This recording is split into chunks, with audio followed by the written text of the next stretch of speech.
বন্ধুরা, আগের পর্বে আমরা দেখেছিলাম যে এক অজানা ভাইরাস ছড়িয়ে পড়ার কারণে পৃথিবীর সব মানুষ মারা যায়, কিন্তু কোনোভাবে ফিলিপ নামের একজন মানুষ বেঁচে যায়। সে বেঁচে থাকা অন্য মানুষের খোঁজে এদিক ওদিক ঘুরে বেড়াতে থাকে, কিন্তু যখন সে কাউকেই খুঁজে পায় না তখন হতাশ হয়ে নিজের জীবন শেষ করার সিদ্ধান্ত নেয়। ঠিক সেই সময় সে একটি পাহাড়ের পেছন দিক থেকে ধোঁয়া উঠতে দেখে। ফিলিপ দ্রুত সেখানে যায় এবং দেখে যে ক্যারল নামের একজন নারী এখনও জীবিত। ফিলিপ ক্যারলকে নিজের বাড়িতে নিয়ে আসে, কিন্তু ক্যারলের অদ্ভুত আচরণ আর অনবরত বকবক করার স্বভাব ফিলিপকে খুব বিরক্ত করে তোলে। তাই সে ক্যারলকে আলাদা আরেকটি বাড়িতে থাকতে বলে। এরপর মনে হয় মেলিসা ও ফিলিপের সঙ্গে ঘনিষ্ঠ হতে চায়, তাই ফিলিপ ক্যারলের কাছে গিয়ে তার কাছ থেকে আলাদা হওয়ার কথা বলতে চায়, কিন্তু সে তা করতে পারে না, কারণ সে ক্যারলের অনুভূতিতে আঘাত দিতে চায় না। অন্যদিকে আমরা কোডিকেও আসতে দেখি। ক্যারল মনে মনে ভাবে, পৃথিবীতে আমি যদি শেষ নারীও হয়ে থাকি তবুও সে আমার সঙ্গে ঘনিষ্ঠ হবে না। দুদিন পর কিভাবে যেন ফিলিপ ও ক্যারলের বিয়ে হয়ে যায়। একদিন তাদের পানীয় শেষ হয়ে গেলে ক্যারল পানীয় আনতে বাইরে যায়। তার অনুপস্থিতিতে ফিলিপ ও মেলিসা কাছাকাছি আসে। ঠিক তখনই ক্যারল পানীয় নিয়ে ফিরে আসে এবং মেলিসাকে বলে যে এখন তার ও ফিলিপের একান্ত সময় কাটাতে যেতে হবে, কারণ পৃথিবীতে মানুষের সংখ্যা বাড়ানোর দায়িত্ব তাদের ওপরই। ফিলিপ এতে খুব অস্বস্তি বোধ করে এবং ক্যারলকে বলে মেলিসার সামনে এসব কথা বলার দরকার কি ছিল, কিন্তু ক্যারল কথাটা উপেক্ষা করে বলে চলো কাজে নামি, আমাদের অনেক সন্তান দরকার। মেলিসা বলে যে মানুষের সংখ্যা বাড়ানো অবশ্যই দরকার, কিন্তু ফিলিপ কথাটার ভুল মানে করে খুব খুশি হয়ে ওঠে। সে ক্যারলের কাছে গিয়ে বলে যে তার মাথায় একটা খারাপ চিন্তা এসেছে, কিভাবে জনসংখ্যা বাড়ানো যায়। ক্যারল বলে সে বেশি বেশি সন্তান চায়। ফিলিপ তখন প্রশ্ন তোলে, ওরা বড় হলে কি হবে? তুমি কি চাও ওরা নিজেদের মধ্যেই সম্পর্ক গড়ে তুলুক? এই কথা শুনে ক্যারল গভীর চিন্তায় পড়ে যায়। সে রেগে গিয়ে ফিলিপকে বলে, আমি সব বুঝতে পারছি, তুমি আসলে মেলিসার সঙ্গে মজা করতে চাইছো, এখনই আমার বাড়ি থেকে বের হয়ে যাও। সে ফিলিপকে ধাক্কা দিয়ে বের করে দেয় এবং মেলিসার কাছে গিয়ে ফিলিপের সব কথা খুলে বলে। পরে ফিলিপ এসে মেলিসাকে বোঝানোর চেষ্টা করে, কিন্তু মেলিসা তাকে গালিগালাজ করে চলে যায়। রাতে ফিলিপ দুজনকেই বোঝানোর চেষ্টা করে। তখন ক্যারল বলে, যদি জনসংখ্যা বাড়াতে হয় তাহলে তুমি মেলিসার সঙ্গেও সময় কাটাতে পারো। ফিলিপ প্রথমে এটা মজা মনে করলেও ক্যারল জানায় যে সে ভেবেচিন্তেই এই সিদ্ধান্ত নিয়েছে। তার শর্ত, মেলিসা গর্ভবতী হয়ে গেলে ফিলিপের তার সঙ্গে আর কোনো শারীরিক সম্পর্ক থাকবে না। ফিলিপ সব শর্ত মেনে নেয়। এরপর সে মেলিসাকে এক নির্জন জায়গায় নিয়ে যায়, যেখানে খোলা আকাশের নিচে সুন্দরভাবে সাজানো একটি বিছানা থাকে। সে মেলিসাকে ডার্ক চকলেটও খেতে দেয়। ঠিক তখনই মেলিসা আবেগে ফিলিপকে জড়িয়ে ধরে এবং তাকে চুমু খেতে শুরু করে। ঠিক তখনই সেখানে একটি গাড়ি এসে থামে। গাড়ি থেকে টড নামের এক মোটা লোক নামতে থাকে। তাকে দেখে ফিলিপ আর মেলিসা দুজনেই স্তব্ধ হয়ে যায়। এ লোকটা আবার কোথা থেকে এসে পড়ল? অন্যদিকে টডও গত 2 বছর ধরে কোনো মানুষ দেখেনি, তাই ফিলিপ আর মেলিসাকে দেখে সে খুবই খুশি হয়ে যায়। সে বলে, কোনো কথা না, এমনিতেই তো আমরা সবাই ফাঁকাই আছি। এই সময় ফিলিপ মেলিসাকে আলাদা করে নিয়ে গিয়ে বলে, তুমি এসব কি বলছো? তাহলে আমাদের সোহাগরাতের কি হবে? মেলিসা উত্তর দেয়, এখন এই কাজ করার জন্য আমাদের কাছে আরেকজন লোকও তো আছে। এই কথা শুনে ফিলিপের মাথা যেন ঘুরে যায়। এরপর টড তাদের বলে যে সে শহরের বাইরে থাকে, আর সে জানায় যে তার প্রিয় সিনেমা হল কিসি কা ভাই কিসি কা জান। মেলিসা বলে, আরে এটা তো আমারও ফেভারিট। ঠিক তখনই ফিলিপ মাঝখানে লাফিয়ে বলে, এটা তো আমারও ফেভারিট, যদিও সে সিনেমাটা দেখেইনি। এই সময় ক্যারল বলে, ফিলিপ তোমার ফেভারিট তো গডফাদার, তাই না? ফিলিপ রেগে গিয়ে বলে, তুমি পাগল নাকি? গডফাদার আবার সিনেমা নাকি? কিসি কা ভাই কিসি কা জান হলো পৃথিবীর সেরা সিনেমা। শাহরুখ কি দারুণ কাজ করেছে ওটাতে। এরপর কথা ঘুরে টডের ওজন নিয়ে আসে। কেউ জিজ্ঞেস করে 200 না 300 কেজি। টড বলে, আমার ওজন 150 কেজি, আর এটা আজকের না, ছোটবেলা থেকেই। আর আজ প্রথমবার কেউ আমার ওজন নিয়ে মজা করেনি। স্কুলে সবাই আমাকে নিয়ে হাসাহাসি করত। এই কথা শুনে সবারই তার প্রতি সহানুভূতি তৈরি হয়। মেলিসা বলে, তাতে কি, ওজন কোনো ব্যাপার না। এই বলে সে ঘুমোতে চলে যায়। পরের দিন ক্যারল টড আর মেলিসার মধ্যে সম্পর্ক তৈরি করানোর জন্য তাদের দুজনকে বাইরে পাঠিয়ে দেয়। ফিলিপ বলে, আমি ওদের সঙ্গে যাব, কিন্তু তখন ক্যারল অসুস্থ হওয়ার ভান করে তাকে থামিয়ে দেয়। কিছুক্ষণ পর ফিলিপ ক্যারলের সঙ্গে দেখা করতে যায়। ক্যারল তাকে জানায়, মেলিসা আমাকে বলেছে সে আবার টডের সঙ্গে ঘুরতে যাবে। এই কথা শুনে ফিলিপের মাথা ঘুরে যায়।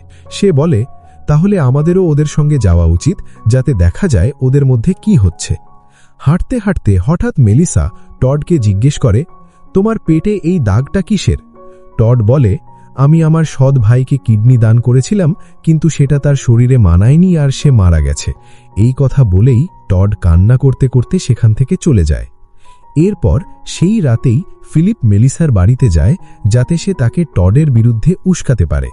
সে বলে, মোটা লোকদের ওপর এত সহজে ভরসা করা উচিত না, ওরা বিশ্বাসযোগ্য হয় না, দেখো সে তোমাকে ছেড়ে চলে যাবে।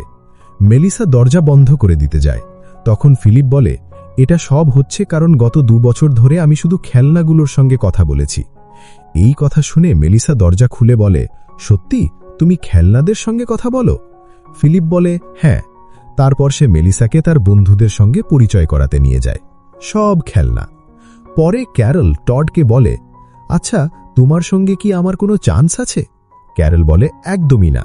তখন টড কথার মোড় ঘুরিয়ে বলে, আসলে এই লাইনটা আমি ক্যারলের জন্যই ভেবেছিলাম, কেমন লাগলো? ক্যারল বলে, একদম পারফেক্ট। পরের দিন ফিলিপ দেখে টড বাইরে বসে আরাম করে কফি খাচ্ছে। ফিলিপ জিজ্ঞেস করে, গত রাতে তোমাদের বাড়ি থেকে অনেক শব্দ আসছিল, কি চলছিল? টড হেসে বলে, আমি পুরো রাত মেলিসার সঙ্গে সোহাগরাত করেছি। এই কথা শুনে ফিলিপের মাথায় আকাশ ভেঙে পড়ে। এরপর মেলিসা বলে যে সে আবার সোহাগরাত করতে চায়। এই বলে সে টডের পেছনে পেছনে চলে যায়।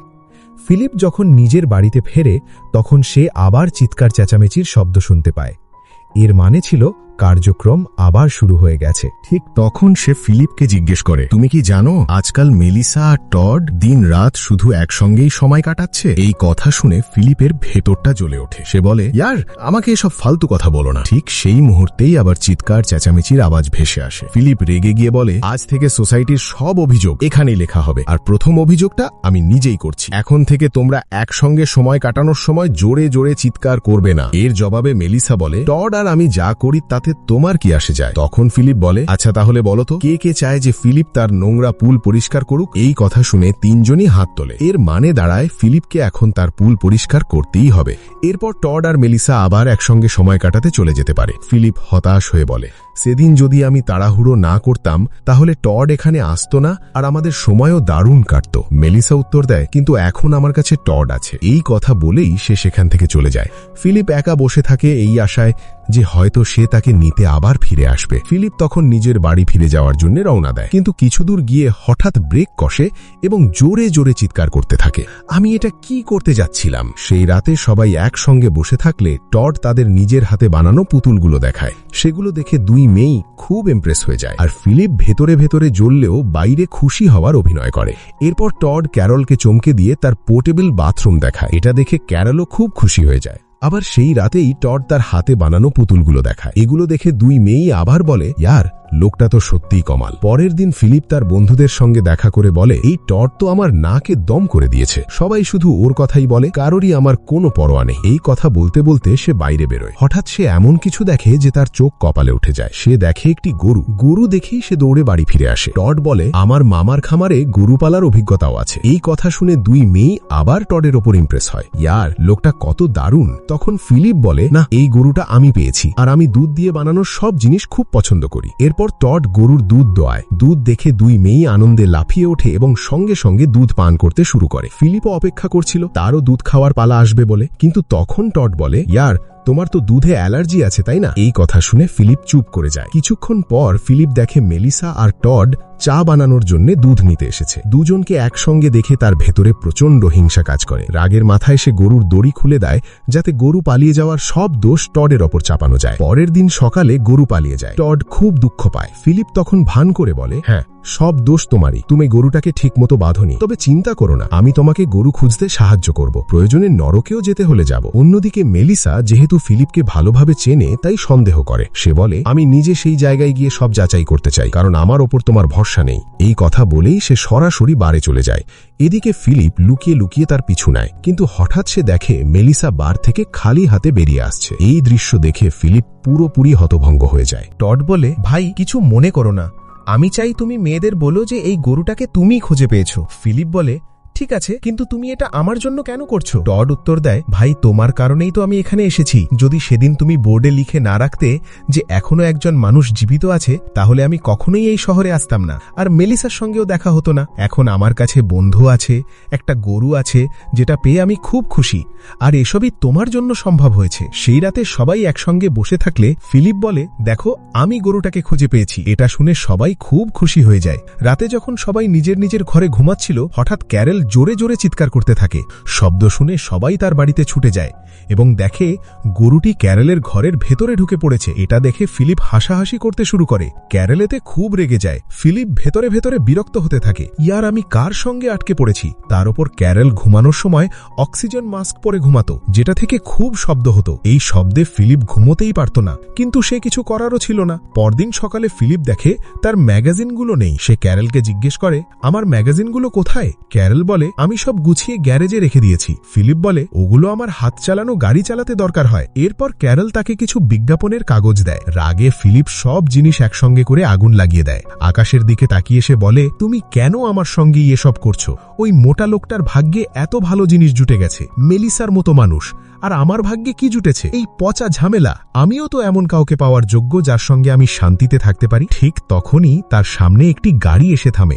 গাড়ি থেকে দুইজন সুন্দরী মেয়ে নেমে আসে। তাদের দেখে ফিলিপ আকাশের দিকে তাকিয়ে বলে, বাহ, তুমি তো খুব তাড়াতাড়ি আমার কথা শুনে ফেললে। কিন্তু প্রশ্ন হলো, ফিলিপ কি এবার সত্যিই সুখ পাবে, নাকি তার কপালে আরো ঝামেলা লেখা আছে? এই সব জানার জন্য অপেক্ষায় থাকুন পরের এপিসোডের জন্য। তো বন্ধুরা, কেমন ছিল তোমাদের মতামত জানাবে কমেন্ট করে। আর ও হ্যাঁ, সাবস্ক্রাইব করতে ভুলবেন না কিন্তু। ধন্যবাদ।